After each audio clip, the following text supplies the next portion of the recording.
갈라디아서를 강의하고 있습니다. 6주로 계획하고 있는데요.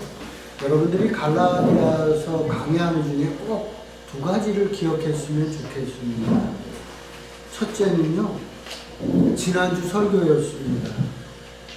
바울은 자신을 질그릇이라고 얘기했어요. 그 질그릇, 그렇지 않아요? 깨지기도 쉽고 모양도 그렇고 사도 바울이 좀 그러신 분이에요. 얼굴도 대머리라고 그랬고요. 성격도 참 불같았고요. 그런데 내 안에 보배이신 예수님이 있다. 그 보배가 있으니까 나는 고물단지다. 라고 바울은 자신에 대한 한없는 프라이드를 가지고 이 세상을 살아가셨습니다. 저는 여러분들의 안에 예수님이 계셔서 프라이드를 가졌으면 좋겠고요. 또 여러분 안에 계신 그 예수님, 또 예수님께서 역사하시는 복음의 능력이 여러분들에게서 꼭 나타났으면 하는 바람입니다. 그래서 여러분 안에 계시는 예수님과의 소통이 이루어져서 복음의 능력이 나타났으면 좋겠다 하는 것이 저의 바람이고 갈라디아서를 강의하는 저의 첫 번째 소원입니다. 두 번째는요, 오늘 설교 제목이거든요. 설교 제목이 뭐죠? 나는 이방인의 사도이다. 사도 바울은 이방인의 사도로서 이방 지역에 계속해서 이렇게 전도를 나가셨습니다. 그래서 전도를 많이 하셨어요. 뿐만 아니라 교회를 세우셨어요. 그래요. 우리도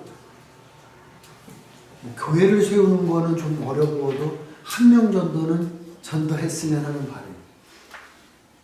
갈라디아서 우리 강의하는 중에 또 5월 25일 날 전도 축제도 있잖아요. 여러분들이 교회를 세웠으면 더 좋겠고, 그러지 않으면 한 명을 전도하는 그러한 사람이 되었으면 좋겠다 하는 바람입니다. 그것이 갈라디아 6주 동안에 하는 핵심의, 제 마음은 핵심 두 가지다. 복음의 능력과 전도. 여러분들이 기억해 두셨으면 좋겠습니다. 지난주에 갈라디아서 서론 얘기하면서 했어요. 수리아 안디옥에서 출발해서 구브로, 버가, 비시디아 안디옥, 이고니온, 루스드라, 더베를 거쳐서 다시 돌아오는 1차 선교여행을 사도 바울이 했습니다.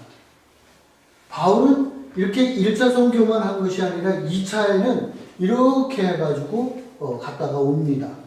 3차 여행도 비슷해요. 제가 여행을 갔는데 이스탄불, 여기 터키에서 출발해가지고 넘어가서 그리스 해서 고린도에서 배 타고 로마를 갔다 온 적이 있습니다. 배 타고 비행기 타고도 엄청 힘들더라고요, 저는. 근데 사도 바울은 몸이 불편하셨잖아. 교통 아주 불편하잖아. 그런데도 이거를 4번 다니셨다.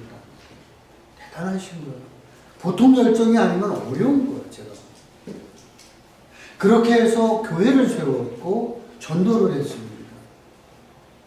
자, 우리 갈라디아서 하는데 막 이론적인 것도 중요하겠지만 그거보다는 이런 게 더 중요하지 않아요? 바울이 뭘 하려고 했었던가? 그 전도하려고 하지 않아요? 5월 25일 우리 초청 전도 주일입니다. 우리도 2025년에는 한 명 전도에 도전했으면 하는 바람입니다. 따라해 보십시오. 도전! 도전! 도전! 도전! 네, 우리 도전해서 우리도 이렇게 많은 교회를 세우면은 더없이 하나님께 영광이지만 한 사람이라도 전도하는 제자들이 되시기를 주의 이름으로 부탁을 드립니다. 네. 오늘 말씀은 갈라디아서 1장 1절부터 5절 말씀입니다. 우리 함께 교독하도록 하겠습니다. 사람들에게서 난 것도 아니요 사람으로 말미암은 것도 아니요 오직 예수 그리스도와 그를 죽은 자 가운데서 살리신 하나님 아버지로 말미암아 사도된 바울은 함께 있는 모든 형제와 더불어 갈라디아 여러분들에게 우리 하나님 아버지와 주 예수 그리스도로부터 은혜와 평강이 있기를 원하노라. 그리스도께서 하나님이고 우리 아버지의 뜻을 따라 이 악한 세대에서 우리를 건지시려고 우리를 계속하기 위하여 자기 몸을 주셨으니 함께합니다. 영광이 그에게 세세토록 있을지어다. 아멘. 아멘. 인사말인데요. 바울은 항상 우리도 마찬가지잖아요. 편지잖아요. 편지글이잖아요. 서신을 먼저 시작할 때 뭐부터 해요? 안부부터 묻잖아요. 잘 있었느냐? 나 잘 있는데 너는 잘 있냐? 그렇게 안부를 하는데 다른 서신서에 비하여 좀 짧아요. 그 이유를 왜 이렇게 짧은가? 마음이 상했다는 거예요. 사람이 마음이 상하면 말이 짧아지죠. 그러잖아요. 사람이 화가 나면 말이 짧아져. 지금 왜 이렇게 짧으냐? 바울이 마음이 상했어. 그래서 짧다라고 학자들은 이야기를 합니다. 그럼 왜 바울이 이렇게 마음이 상했느냐? 우리가 지난주에 본 것처럼 갈라디아 지역에 가가지고 쭉 전도를 하고 왔어요. 그때 가가지고 돌 맞아 죽을 뻔도 했잖아요. 그렇게 해서 애써서 교회가 세워졌고요. 그래서 이제 예루살렘 가서 사도회의를 하고 왔는데 1년, 2년 지나서 자꾸만 이상한 소문이 들리기 시작하는 거예요. 그 이상한 소문이라는 게 뭐냐면 그 가르쳤던 갈라디아 교인들 중에 다시 할례를 받고 절기를 지키고 음식을 가려먹는 다시 유대인의 삶으로 되돌아간 사람이 있다는 얘기예요. 그 얘기를 들은 사도 바울은 몹시 마음이 상했다는 거예요. 바울이 갈라디아 지역에서 했던 설교는 우리가 사도행전에서 살펴본 것처럼 예수를 믿음으로 구원을 받는다. 그러니까 너희들 이방인이지만 너희들이 예수를 믿기만 하면 구원을 받는다. 너희들 유대인이 아니어도 예수를 믿으면 너희들 구원 받으니까 예수 믿어라. 그래서 그 사람들이 이방인들이 예수를 믿기 시작했단 말이에요. 그래서 교회가 세워진 거예요. 그런데 예루살렘에 계시던 전도자들이 이 갈라디아 지역에 온 거예요. 그러면서 이제 이야기를 그러잖아요. 전도팀들이 오잖아요. 이렇게 한 번 가고 끝나는 게 아니라 또 다른 팀도 오고 그러잖아요. 마찬가지로 예루살렘에서도 그렇게 온 거예요. 그분들이 와서 이제 갈라디아 교인들에게 구원을 어떻게 받는 것이냐? 예수를 믿기만 하면 구원을 받는다고 하는데 그렇게 구원이 쉬운 건 아니다. 구원이라고 하는 것은 모세가 이야기한 율법을 지켜야 됩니다. 그 율법 안에는 할례도 해야 되고 또한 절기도 지켜야 되고 음식도 가려 먹어야 됩니다. 세상에 그렇게 구원받는 게 쉬운 게 어디냐? 그건 아니다. 율법을 지켜라 하는 얘기를 또 하게 되는 거예요. 우리는 사도 바울에게서 그렇게 배우지 않았다. 예수를 믿기만 하면 이방인인 우리들도 구원을 얻는다고 배웠다. 갈라디아 교인들이 그러지 않았겠어요? 그러니까 누가 그러느냐 그럴까요? 누가 그러느냐? 사도 바울이거든. 바울이 무슨 사도냐? 우리 사도는 누구예요? 예수님이 선택한 사람이에요. 예수님이 선택했어요. 선택받아야 되는 거예요. 되고 싶다고 해서 된 사람 하나도 없단 말이에요. 다 12명은 예수님이 부른 사람들이에요. 예수님이 불렀고 예수님과 같이 다녔던 딱 12명이 사도예요. 무슨 바울이 사도냐? 그 사람은 사도 아니다. 그러니까 갈라디아 교인이 생각해보니까 일리가 있잖아요. 그러니까 제가 이제 갈라디아 교인 편에서 변론을 하는 거예요. 그러니까 갈라디아 교인들도 막 잘못한 건 아니라는 거예요. 그렇게 와가지고 얘기를 다 일리가 있단 말이에요. 그렇게 구원받는 게 쉬울까? 어려울 것 같아. 그래서 사도 바울 말 들어보니 그러네. 그럼 당신들 말을 보니까 그런 것도 같네요. 라고 하면서 어디 할례도 받고 음식도 가려 먹으면서 이제 다시 유대인의 모습으로 되돌아가는 일들을 하는 사람이 있었다는 것이죠. 이제 여기서 중요한 게 사도 바울은 이 사도권을 강조한다는 거예요. 그러면 왜 바울은 이 사도된 바울은 이걸 왜 이렇게 강조했느냐? 사도라는 그 명찰, 그 호칭이 그렇게 중요한 거냐? 개인적으로 이게 그래서 그런 거냐? 자세히 오늘 설교에서 그런 것만은 아니라는 거예요. 이게 중요해요. 사도된 바울이라는 것이 그냥 계급장의 문제가 아니라는 거예요. 이제 오늘은 왜 이 사도된 바울을 자꾸만 강조하는지에 대한 이유를 오늘 설교 시간에 하려고 해요. 그래서 설교 제목이 나는 이방인의 사도이다. 이건 아주 중요하다는 거예요. 그 얘기를 이번 주에 하려고 합니다. 갈라디아서 4장 15절부터 20절 말씀, 이제 그 배경이 되는 말씀을 살펴보도록 하겠습니다.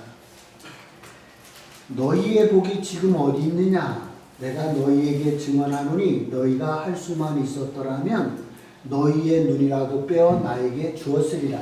그런즉 내가 너희에게 청진의 말을 함으로 어느 수가 되었느냐? 그들이 너희에게 대하여 열심내는 것은 좋은 뜻이 아니요 오직 너희를 이간시켜 너희로 그들에게 대하여 열심을 내게 하려 함이라.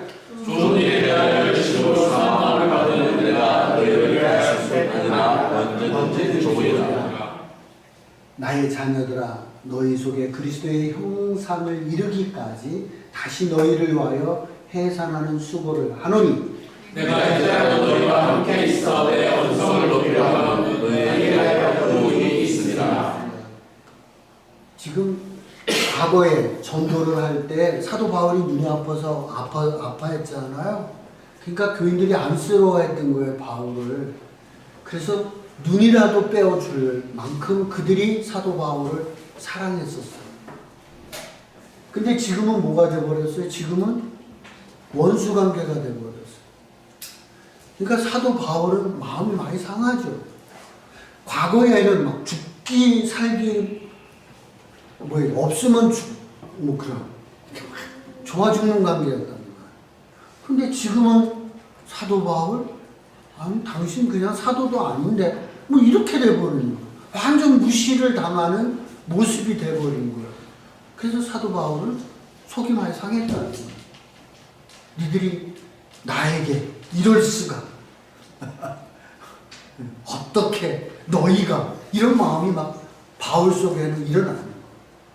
그래서 그런 이 갈라디아에서 곳곳에 보면 바울의 그 속상한 마음들이 나타나 있는 것을 보게 됩니다.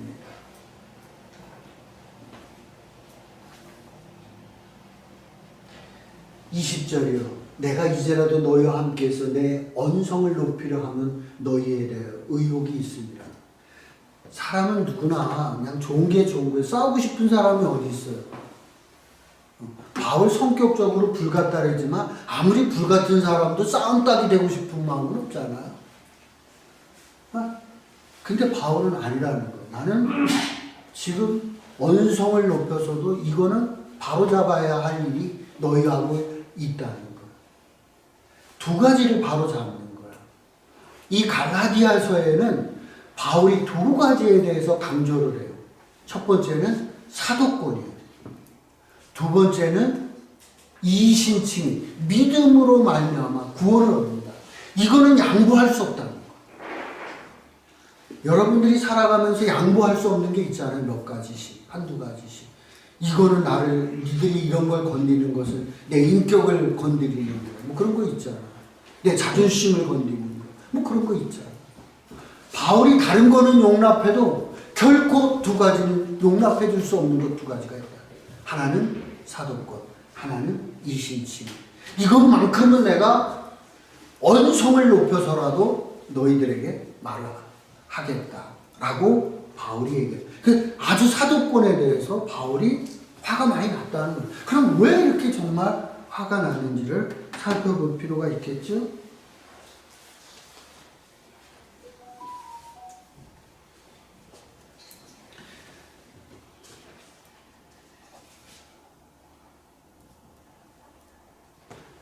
요거 안에 그 전에 하나가 가야 될 구절이 있어요. 갈라디아서 2장입니다. 성경을 찾아봐요. 보세요. 갈라디아서 이제 찾아봅니다. 2장 11절 말씀 보겠습니다. 갈라디아서 2장 12절 함께 읽습니다. 시작. 게바가 안디옥에 있었을 때 책망 받을 일이 있기로 내가 그를 대하여 책망하였노라. 게바는 누구죠? 베드로입니다. 베드로가 지금 어디에 왔어요? 수리아 안디옥에 왔어요. 그래서 수리아 안디옥에 와가지고 식사를 하는 거예요. 그 예루살렘에서 사도님이 오셨으니까, 그것도 수제자 사도님이 오셨으니까 식사를 대접하지 않았겠어요? 근데 안디옥에는 어떤 사람들이 많았었어요? 이방인들이 많았잖아요. 이방인들하고 같이 식사를 하게 된 거예요. 그런데 그 식사의 자리에 누가 들어왔느냐? 유대인의 무리가 들어오게 된 거예요. 그러니까 베드로가 슬그머니 그 자리를 피한 거예요. 왜냐하면 유대인들은 이방인들하고 밥 먹는 거를 어떻게 해요? 안 하잖아요. 베드로는 그게 찜찜한 거예요. 그런 소리 듣기가. 그래서 슬며시 자리를 피한 거예요. 그 모습을 본 바나바도 슬그머니 그냥 피한 거예요. 그 모습을 본 바울이 뿔난 거예요. 베드로와 바울은 급이 다르죠. 같은 사도라 그러지만. 그런데 이 게바가 화가 뚝딱지가 나가지고 베드로한테 대들었다는 거예요. 자, 구원은 누구를 무엇으로 말미암아 얻는 거예요? 믿음으로만. 이방인이나 유대인과 상관없죠. 그래 이방인들하고 같이 어떻게 해야 되는 거예요? 식사하는 거 아무 문제 없죠. 그런데 사도라고 하고 수제자라고 하는 베드로 사도님이 그것이 부끄러워서 슬며시 빠져나가면 이 교리가 제대로 지켜지겠어요? 지도자가 지금 본인이 앞장서서 이방인 전도에 앞장서야 될 사도인 베드로가 그게 부끄럽다고 슬며시 빠져나가면 이게 되겠냐 말이에요. 그래서 사도 바울은 화가 났다는 거예요. 어떻게 그럴 수가 있냐. 당신이 말이지 우리가 전도를 하는데 이방인을 전도하려면 우리가 앞장서서 이방인들하고 교제도 하고 식사도 하고 그래야 되는데 그것이 부끄럽다고 자리를 피하면 되겠냐 말이야. 그래서 바울이 게바를 막 몰아붙였다 라고 지금 얘기를 하고 있다는 거예요. 그러니까 나는 이방인 구원을 위해서 너희 이렇게 애를 쓰고 있는데 너희들은 다시 어떻게 됐다는 거예요? 유대인으로 되돌아갔다는 거예요. 나는 너무 속상하다는 거죠. 자, 이 안디옥에 왜 왔느냐? 예루살렘에 핍박이 있어서 이곳에 왔어요. 그래서 이 이방 사람들에게 전도를 해가고 있어요. 쉽지가 않거든요. 이방인 전도가 쉬웠겠어요? 쉽지 않거든요. 그래서 열심히 전도하는데 베드로가 그걸 앞장서야 되는데 앞장서는 것이 아니라 슬그머니 빠져나가니까 나는 베드로 사도님한테 대들었다. 나는 그렇게 너희들을 구원을 위해서 열심히 내고 있다 하는 얘기를 하고 있다는 거예요. 우리들 신앙에 있어서 전도에 있어서 좀 이렇게 열정적이었으면 좋겠어요. 네. 이렇게 뭐 체면 차리고 이런 것이 아니라 정말 중요하다고 생각하면 열심을 내야죠. 사도 바울 나는 게바에게까지 싸우면서까지 나는 전도하는데 열심을 냈다. 그래서 너희들이 구원받는데 이제 너희들이 유대인으로 되돌아간다니 내 마음이 몹시 상한다 하는 내용입니다.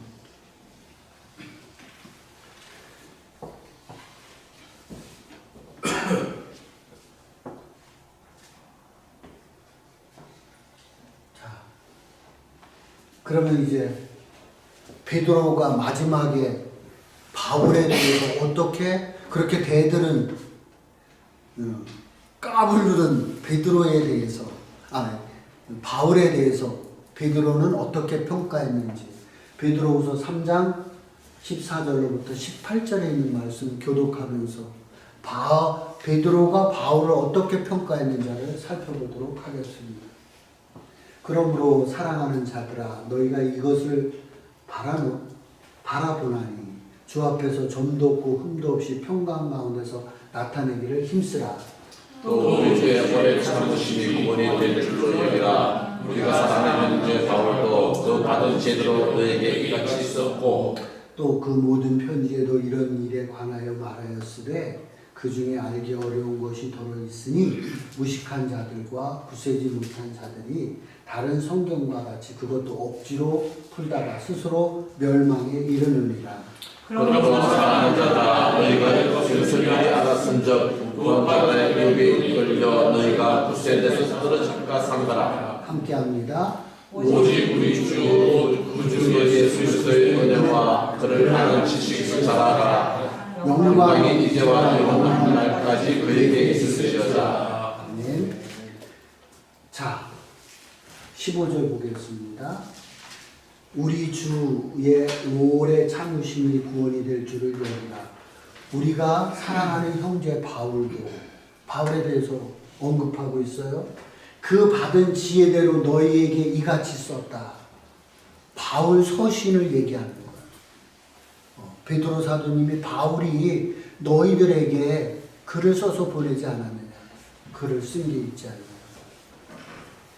그 모든 편지 서신에도 이런 일에 관하여 말하시되 믿음으로 말미암아 구원을 얻는다는 그런 논리에 대해서 말하였으되 그 중에 알기 어려운 것이 더러 있으니 무식한 자들과 굳세지 못하는 자들이 다른 성경과 같이 지금 다른 성경 지금 바울이 쓴 서신을 뭐에다가 견주고 있어요?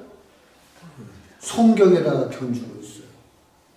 베드로는 바울 서신을 뭐로 보는 거예요? 하나님의 말씀으로 보는 거예요. 베드로의 사도권을 왜 강조하느냐? 그냥 일개 선생 나부레기가 쓴 글이 아니라는 거예요. 그러면 권위가 없어요. 그래, 말에 힘이 없단 말이에요. 말빨이 안 서. 이건 누구 말이다? 하나님의 말씀이다. 율법이라고 하는 게 왜 권위가 있느냐? 그걸 누가 썼기 때문에?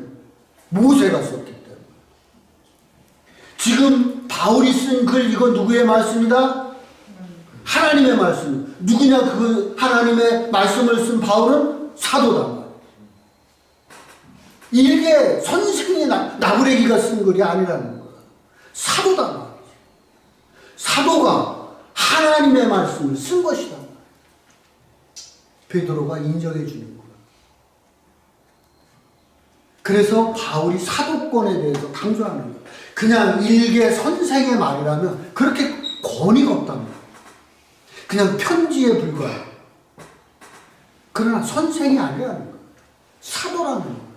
그리고 그것을 우리가 사도 중에서 한 사람이 내 입장에 개인적 입장 얘기하면 그게 권위가 서요? 뭐를 해야 되는 거예요? 국회의원들 가면은 어디에서 나온 결과가 중요해? 당론이 결정돼야지 중요한 거 아니에요? 자기 당에서 또 다르게 얘기하면 국회에서 결정된 결의문이 효력을 발생하는 거 아니겠어요? 이 내용은 어디에서 결의된 거예요? 사도회의에서 결의된 거예요. 이신칭이라고 하는 믿음으로 구원을 얻는다는 건 선생인 한 개인이 하는 얘기가 아니라는 거예요. 사도로서 사도된 바울이 어디에 가서 사도회의에서 결정된 문구라는 거예요. 교리 1번이라는 거예요. 그래서 바울은 사도를 강조하는 거예요. 계급장의 문제가 아니라 호칭의 문제가 아니라 이 글의 권위를 위해서 사도 바울됨을 강조해 가고 있다. 그런 얘기입니다. 자, 그러면 이 얘기는 이제 사도인 바울의 얘기잖아. 사실 우리하고는 좀 거리가 있잖아. 그럼 우리 적용을 해봐야 되겠죠? 우리 교회에서는 어때야 될까? 교회에서 목회자, 지도자, 장로들, 지도자와 성도들의 관계는 어때야 되는가? 갈라디아 교회처럼 그렇게 하면 안 되겠죠? 어떻게 바람직한 관계여야 되는가 하는 것을 베드로 전서에 말씀하고 있습니다. 우리 교독하도록 하겠습니다. 너희 중 장로들에게 권하노니 나는 함께 장로된 사요 그리스도의 고난의 증인이요 나타낼 영광에 참여할 자니라. 너희 중에 있는 하나님의 양을 주되 억지로하지 말고 하나님의 뜻을 따라 자원하도록 하며 더러운 이들을 위하여 하지 말고 기꺼이 하며 맡은 자들에게 주장하는 자대로 하지 말고 양무리의 본이 되라. 그리하면 목자에게 나타나실 때 신이들 영광의 관을 얻으리라. 함께합니다. 전도자가 이와 같이 장로들에게 순종하고 다 서로 겸손으로 어른을 보리라. 하나님은 교만을 대적하시되 겸손한 자들에게 은혜를 주시리라. 아멘. 1절 말씀을 보면 장로들에게 권한다고 말씀하고 있습니다. 그러니까 당시에 지도자들에게 하는 말이죠. 베드로 사도님이 당시에 지도자들에게, 장로들에게, 가르치는 자들에게 이 글을 쓴다는 거예요. 지금으로 얘기하면 목사와 장로들에게 부탁하는 말이다. 이렇게 해석하면 무방합니다. 1세기는요, 교회 지도자 중에서 순교자가 막 나오기 시작했잖아요. 사도들만 순교한 게 아니잖아요. 지도자들 중에 순교자들이 막 나오기 시작했단 말이에요. 그러니까 교회의 지도자가 된다는 것이 어려운 거였어요. 그러니까 뽑히는 게 어려운 게 아니라 누구도 감당하기가 싫은 거야. 뭐 죽을 수도 있는데 또 가난한 사람들 다 돌보는데 돈 내놔야 되는데 쉬운 게 아니었었어요. 그런데 말씀하잖아요. 너희는 영광에 참여할 자다. 니들 그런 고난에 참여했기 때문에 분명히 하나님 보고 계십니다. 너희들은 영광에 참여할 자다. 지금 이 힘듦에 대해서 너무 괴로워하지 마라. 네. 너희들은 앞으로 영광에 참여할 자니까 너희들 긍지를 가지고 이 장로의 직분, 가르치는 직분을 잘 감당하라고 격려하고 있습니다. 교회 지도자가 되는 일은 힘든 일입니다. 오늘 사도 바울은 두 가지만큼은 양보하지 않는 것을 보게 됩니다. 사도권과 교리였습니다. 교회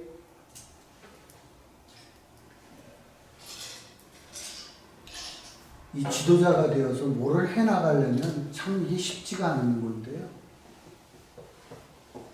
특별히 고난의 시기에 힘들 때에 이 지도자가 자리에 딱 서는 건 중요한 겁니다. 그렇죠?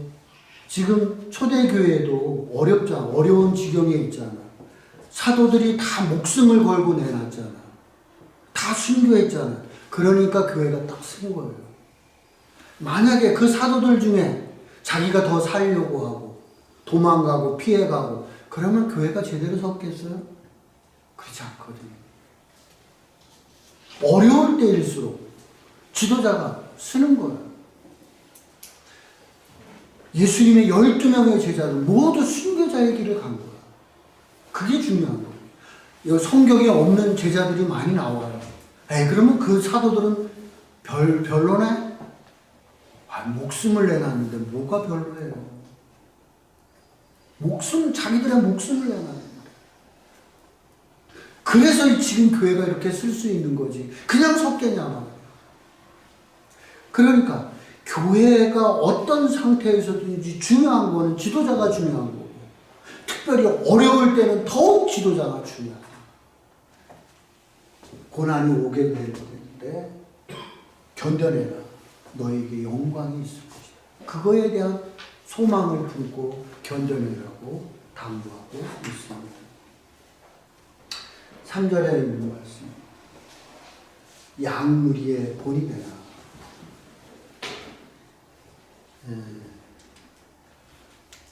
이게 제가 목회가 34년째입니다. 놀라워하지 않아도 좋은데 고생했다고 박수 좀 한번 쳐줘요.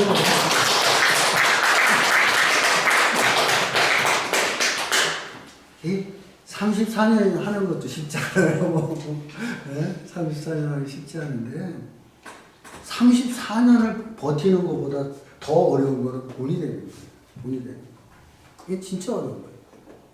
34년 하는 것보다 어려운 거 본이 되는 거예요. 교회 지도자들 중에서 교회에서는 존경받지만 가정에서 그렇지 못한 분들이 있습니다. 지도자들 중에서 성도들에게는 막 영향력이 있지만 사회로부터 손가락질 당하는 지도자도 많잖아요. 그러니까 양의 무리에 분리되는 거는 쉽지가 않습니다. 근데 지금 베드로 사도님은 부탁하는 거예요. 지도자들에게. 교회 생활에서, 가정 생활에서, 사회 생활에서 본이 되라. 모범이 돼야 돼요.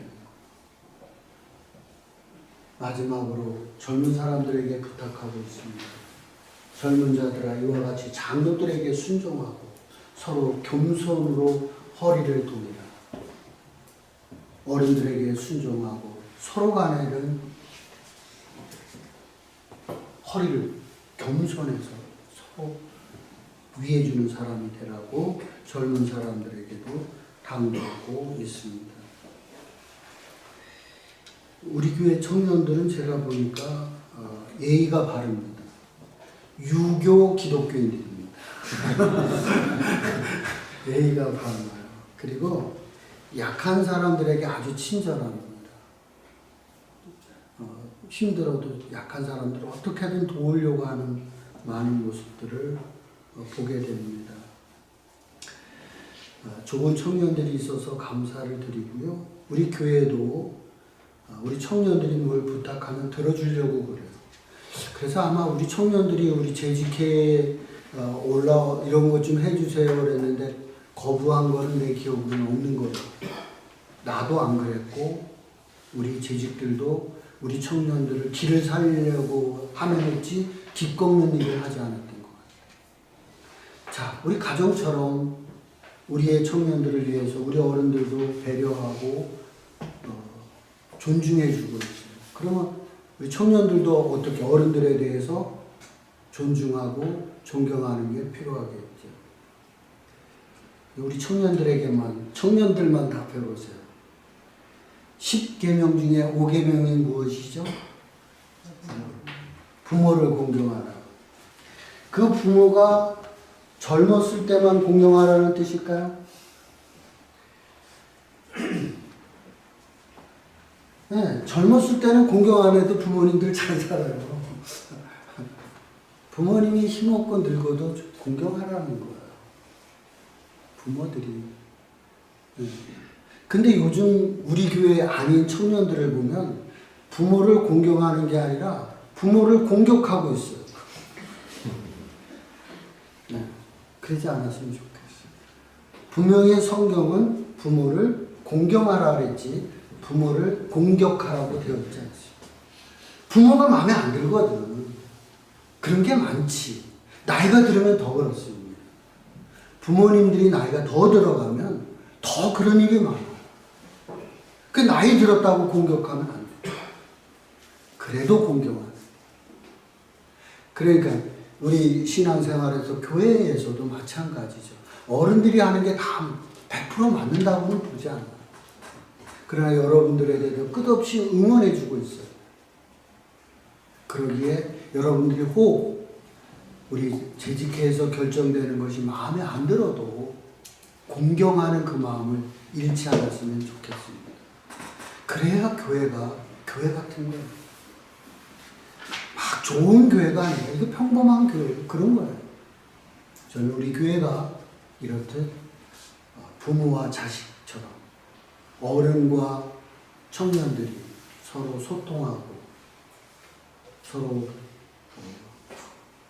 관계가 원만한 그런 교회가 되기를 소망합니다.